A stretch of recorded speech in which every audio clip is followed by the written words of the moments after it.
There are plenty of things to dislike about the Germans. Their arrogance, their pop music, the towel thing.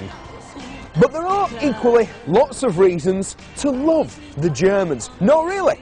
Their camera equipment, their lager, their large executive motor cars. It might be a Mercedes, it might be an Audi, or it might be a BMW, but almost inevitably it's going to be German, because is there really a credible alternative to that terrific Teutonic trio? Well, here are a couple of car makers who reckon they can take the Germans on at their own game and beat them, just like we did in the football. First is the Hyundai XG30, and secondly, in the undeniably curvaceous form of the Peugeot 607. Better than the Germans? Don't be daft.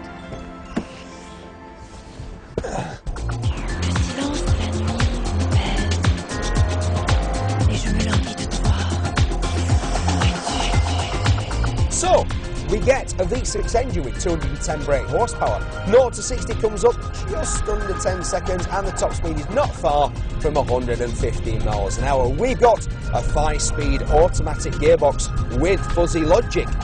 Fuzzy logic in the gearbox knows if you're in a real hurry and will skip gears going up or down depending on the violence of the application of your right foot.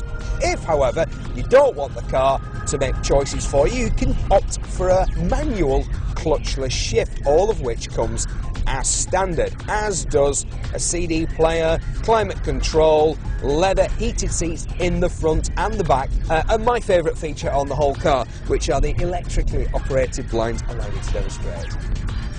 You can see them in the rearview mirror. Oh, very Tracy Island.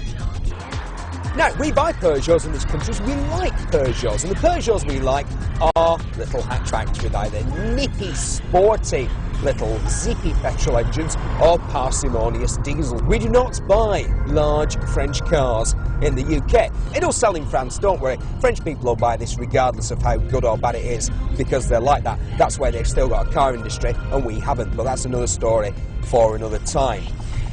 £30,000 puts it in the same sort of price range, not with the same level of equipment as some of the German cars that it'll have to compete with. But while there is a resemblance to the rest of the Peugeot range in the styling of this 607, it has a distinctive look of its own, which really identifies it out there amongst the common herd. There's a beautiful unbroken line from the front to the back of this car that you can draw with one deft sweep of the old HB, and the interior feels very nicely put together. It's just a big version of a smaller Peugeot, but it's very easy to use, it's a well specified car, and it's a comfortable place to be. So, from a large luxurious French car with a 200 brake horsepower 3-litre V6 engine with a top speed of 150 miles an hour and fuel consumption around 25 to the gallon, to a large and undoubtedly luxurious car from Korea, a 3-litre V6 engine around 200 horsepower, a top speed not far from 150 miles an hour and a very similar fuel consumption figure. The biggest difference between these two, well, this one is 2/3 the price of that one.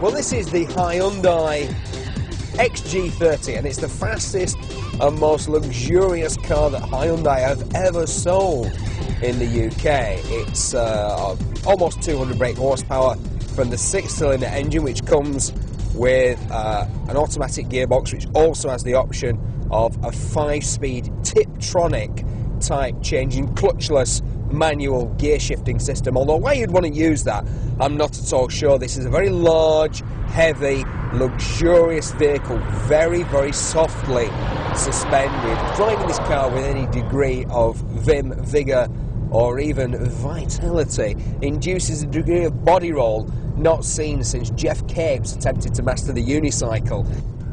Now, the seats are large and quite accommodating, and they're heated and they're electrically powered, and their size is an indication of just who's expected to buy this car. because I don't think I've ever driven a motor car that was manufactured outside of the United States that felt quite this American.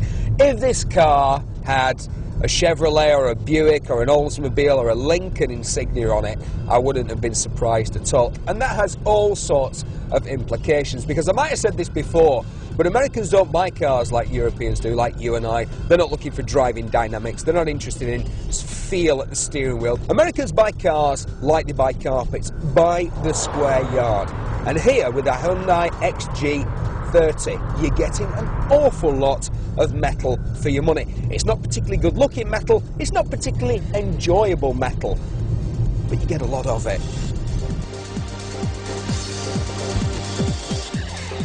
It's my job not just to drive these cars, to look for unique and distinguishing features that might set them apart from the competition, but to actually try and imagine who would buy them. What sort of person would spend £21,000 on a Hyundai XG30? Well, in a word, Americans. It's just their kind of car, although I strongly suspect they'd prefer paying $21,000.